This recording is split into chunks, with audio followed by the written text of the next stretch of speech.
What's going on, everybody? Welcome back to the channel. Just want to do a real quick Steelers Packers preview for the game tomorrow, 1 o'clock Eastern. The final game in a 3-game homestand for the Steelers. Definitely one that they'd like to have. Green Bay enters this one 3-5. Losers of 4 of their last 5. They were able to get a win last week against the Rams. But we know the Rams had a bunch of injuries, particularly at quarterback. I watched that game tape in totality. Some rough quarterback play kind of led to that one. But, Green Bay, I thought, did play fairly well on both sides of the ball, particularly on defense. They did some good things. But just before we get into the matchup itself, going to go over some things that I think are worth noting about the Packers. Just wanted to kind of run down the injury report for the Steelers. No Minka Fitzpatrick, no Montravius Adams. Definitely going to lead to some more playing time, I think, for Keanu Benton. The Steelers still going to be relying on Keanu Neal and DeMonte KZ on the back end. How that plays out, more Keanu Benton isn't necessarily a bad thing. I think Adams has had a solid season, but I'm always interested in, seeing more snaps for Benton, who I think has been quite impressive with Fitzpatrick. The safeties, those guys are going to have to hold it down. Tackling is definitely something to keep an eye on, especially on Aaron Jones, A.J. Dillon. But having said that, just how that trickles down to sub-package football, we saw Darius Rush get a helmet last week, which was nice. Played a little dime backer in some of their sub-package sets. Be interested to see if, he's able to continue to maybe carve himself out of the smaller role. Played, I think, over 15 snaps last week, especially down the stretch. So will be definitely something to keep an eye on. As far as everyone else, it looks like everyone else is going to go. Cam Hayward missed some time in practice. Landon Roberts missed some time, but those guys are going to play. So as far as the Packers, a lot more of a lengthy injury report. No Jair Alexander and Quay Walker. Big losses for them on defense. Jair is by far their best cornerback, very athletic, quick feet, really good player on the outside. I thought he had a good game last week too, but he's out or doubtful with a shoulder. He's not going to play. Quay Walker, he's doubtful as well. Not as big of a loss, but Quay has had a pretty good season from everything that I have seen, basically on Twitter. The other big thing to watch, man, is Green Bay is just not healthy up front. They got a lot of guys. Josh Yman, I hope I'm saying his name right.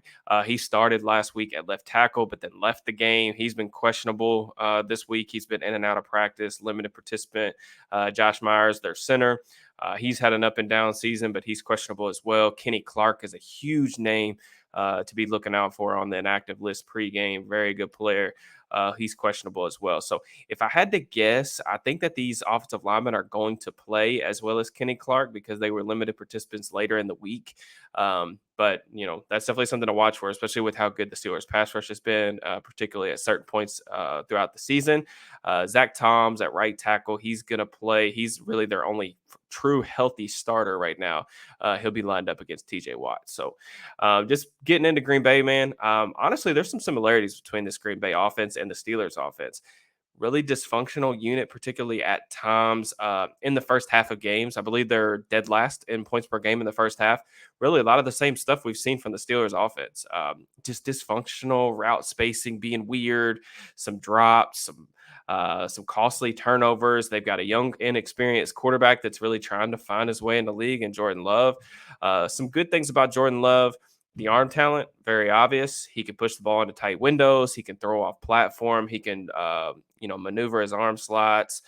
There's some stuff that I like about him throwing into tight kind of phone booths in the pocket. Some good stuff, but also some particularly worrisome stuff just in terms of like accuracy. I think he's been a better decision maker than what I remember of him coming out. We just haven't seen a lot of him. But when I was trying to remember of him coming out as a prospect, better decision maker, but still inaccurate. Only completed 10 of 36 passes over 20 air yards this season. That was a stat that I looked up this week because when I watched them, I just kept seeing a lot of missed opportunities down the field. But, Love, he's trying to find his way in the league. I think he's a talented guy, but just not quite there yet. Green Bay really is in the middle in terms of like EPA per play, or he's in the middle of EPA per play and success rate, I think 15th and 21st respectively. And the thing is with Love, it's not making it any easier because, they're just so inexperienced up front, just with their receivers, Jaden Reed, Christian Watson, Romeo Dobbs, Luke Musgrave, all those guys are 24 and under. I mean, they got a bunch of first and second year players trying to play out there. And it's just tough when you don't have that guy to really rely on. Christian Watson, they spent a first round pick on him. He's kind of their deep ball guy. Caught a deep ball last week on a flood concept to the right side of the field. Really linear player, can absolutely fly. Have to be physical with him. Have to get your hands on him. Legit 4.3 speed, can stretch the field. Hasn't been as productive this year because he's dealt with some injuries, but definitely somebody to watch. On the other side, Romeo Dobbs, guy that I like to watch quite a bit at Nevada.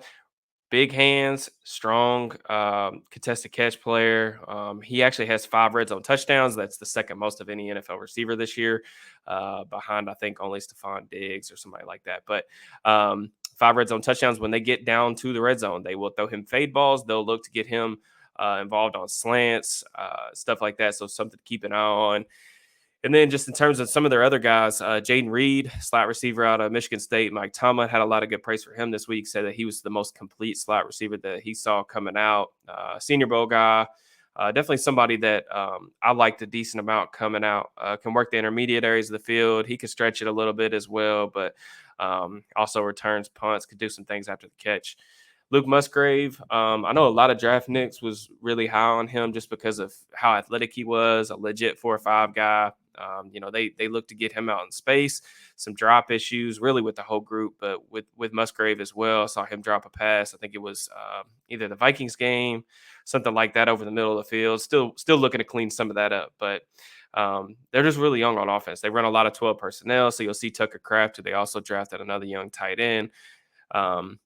On offense, really the number one priority for the Steelers is going to be stopping Aaron Jones. Everybody that's played fantasy football or watched this Packers offense over the past 5, 6, 7 years knows how good Aaron Jones is, not just as a runner but also as a receiver. A career over 5.0 yards per carry guy. Over 65% of his runs this year have been deemed successful. So even with the yards per carry numbers being a little bit down since he's returned from injury, those numbers still really respectable. Honestly, really good. So I think he had 24 touches last week. LaFleur said this week that he has no problems giving him a heavier workload. So I would anticipate that Green Bay really wants to feed him touches and try to use Aaron Jones to stay ahead of the chains. Also, Green Bay runs a lot of screens. They'll use Jones on like angle routes over the middle. The Steelers have seen some heavy screen teams recently. You think back to the Jaguars, heavy screen team. Last week against the Titans, heavy screen team. So they have experience with this stuff, but really making sure that they don't allow one of these big plays to bust, for a long touchdown or something like that will be very, very important. I kind of highlighted the matchup with Quan Alexander. I think those two are going to probably face off a decent amount in coverage, but also in the run game.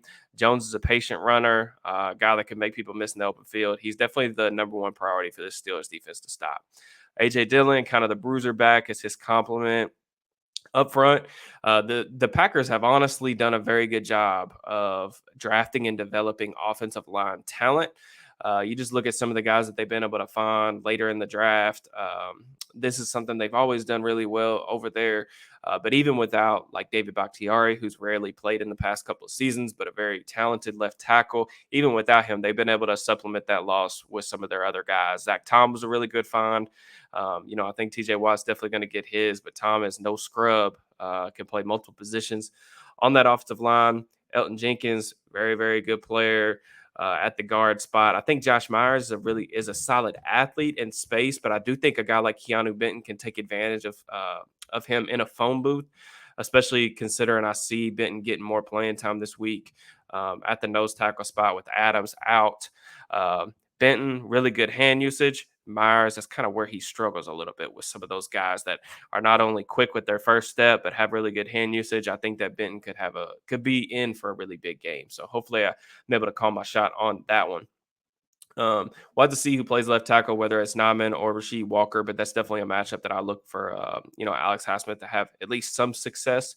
The Steelers' edge rushing group has been really solid this season. Honestly, probably the best part of their defense or of their team in general. So definitely expect those guys to show up and show out.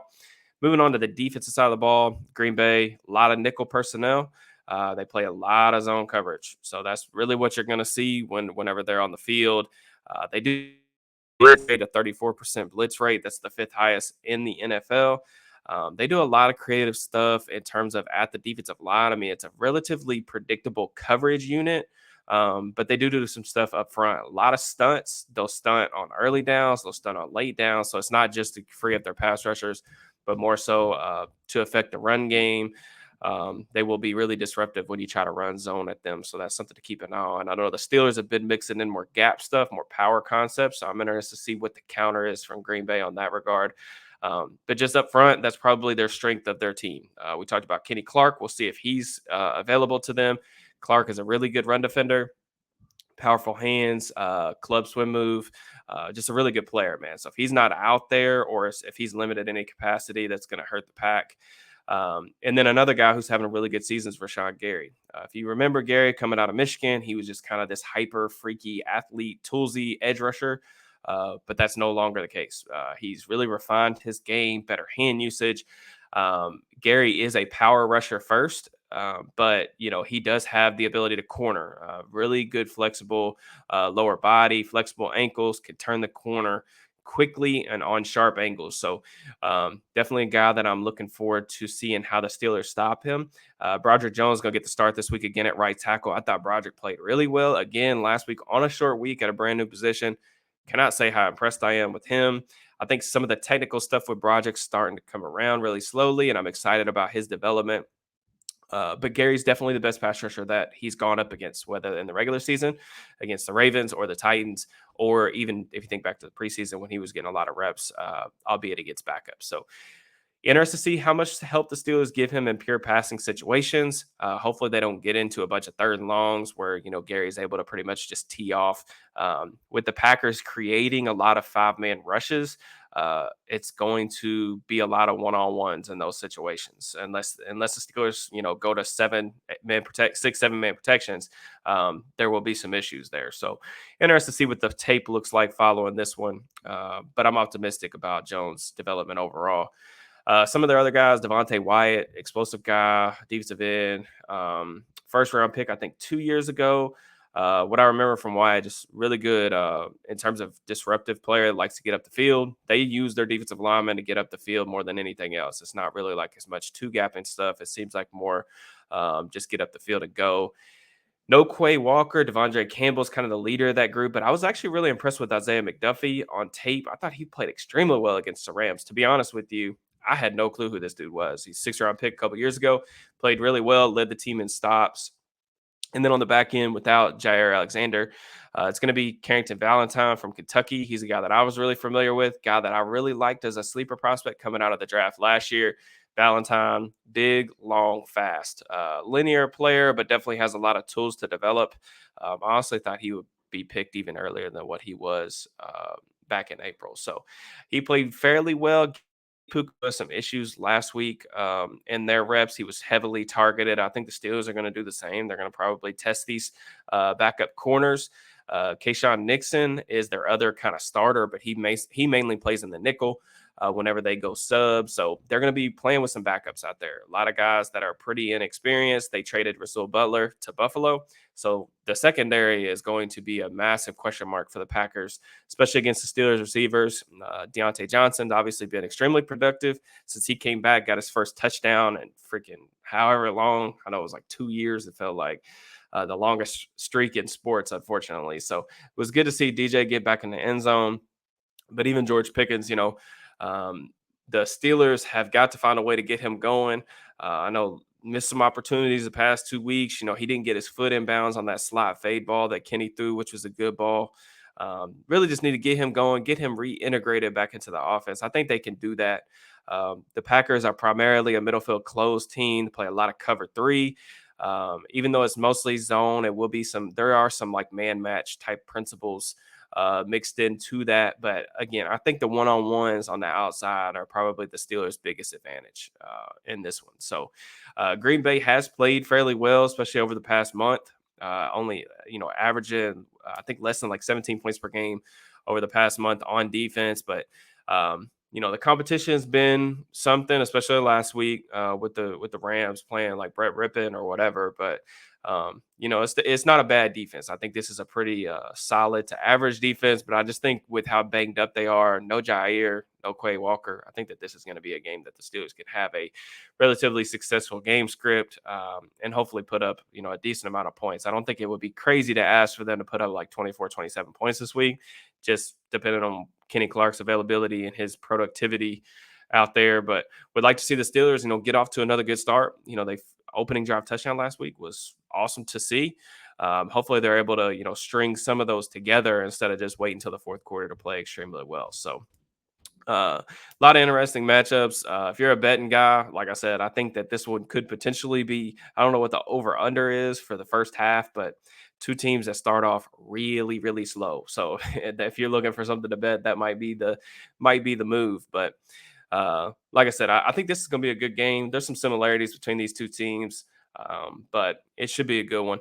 I appreciate you guys rocking with me throughout the video. Drop me a comment on what you guys thought. Please make sure that you like, subscribe, turn notifications on.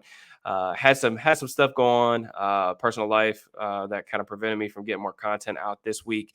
Death in the family, so I apologize on that. But now that we're finally past, my son being born, extenuating circumstances, we'll be good to go, back to kind of like the regular content schedule, which I'm excited about. So hopefully you guys enjoy the game. I will be back post game. I don't know if I'm going to go live after the game, but I will definitely have some type of recap several hours after this game concludes. I do like the Steelers to win this one, and head to 6-3. Tightly contested AFC North. All four AFC North teams are in the playoffs. As of right now, Baltimore's kind of a game and a half ahead of the division lead. Baltimore's playing some really good football, but really Cincinnati, getting Joe Burrow healthy has been big. Cleveland, we know about what they've been able to do defensively to kind of keep their team afloat. And then the Steelers, coming away with all these fourth quarter comebacks. Defense is playing fairly well since the opener. So I'm excited to see how all this is going to play out. I definitely think that this is a game that the Steelers need to win if they want to make the playoffs. I think I read something like win probability. Like if they win, I think their playoff probability goes up to like 60%. If they lose, it drops below 40. So this is definitely one they want to have, protect home turf. And I expect them to do that. So I will check you guys later. I appreciate y'all.